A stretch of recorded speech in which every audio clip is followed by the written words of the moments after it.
As you can see, this block has a nice slope. It lends itself to an upstairs, downstairs area with a fairly level drive-in from the road.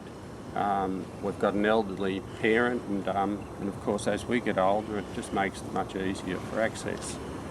We would have liked to retire to a nice apartment, but this is a compromise because we have upstairs, which will be an area for us to live in, and downstairs will be separate, so that's the reason we did choose a sloping block, because that gave us some independence and privacy from any visitors. This is the kitchen on the left. Along the wall there's all the appliances. We've got an island, freestanding island here. Across there's a lovely little window somewhere, just there, which is really nice. Quite striking as you walk in. I think there's a couple of long windows there. And then a dining area just there, a sitting area there, and then off onto a patio. Our bedroom, ensuite, and a larger walk-in wardrobe. So this is almost like just a nice apartment for us. Starting to really feel like a house. The vision that we had initially was to have a lot of space around us. You know, we've sort of come from a fairly small home, so it'll be nice to, you know, have that little bit of extra room where we can go and read a book without sort of tripping over something else, or you know, I can have a few friends over and watch movies downstairs and not have to have the volume low. You know, as parents you like to be able to separate yourselves from the kids. They need to have their own environment, you know, where they can watch their kids' shows, they can make a noise, they can be silly, and it sort of doesn't drive us up the wall. But it's still an open plan design as well. Got the separate spaces even though it's open plan. The basic thing that we see for the block is to keep it really casual home.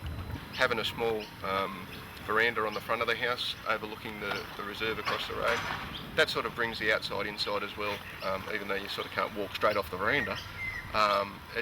You know, you do benefit from the breezes and things like that that come through.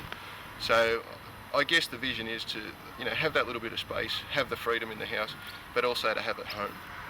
And it's important for the kids to be able to feel like they're at home. It's important for us to feel like we're at home. So yeah, that's basically what we're looking at. We didn't set out to get to be sloping site specialists. As I said before, it did evolve. It evolved from the first 5 or 6 clients we got. They all had land that was sloping. And so people would come in, have a block of land, and we'd design a house for them.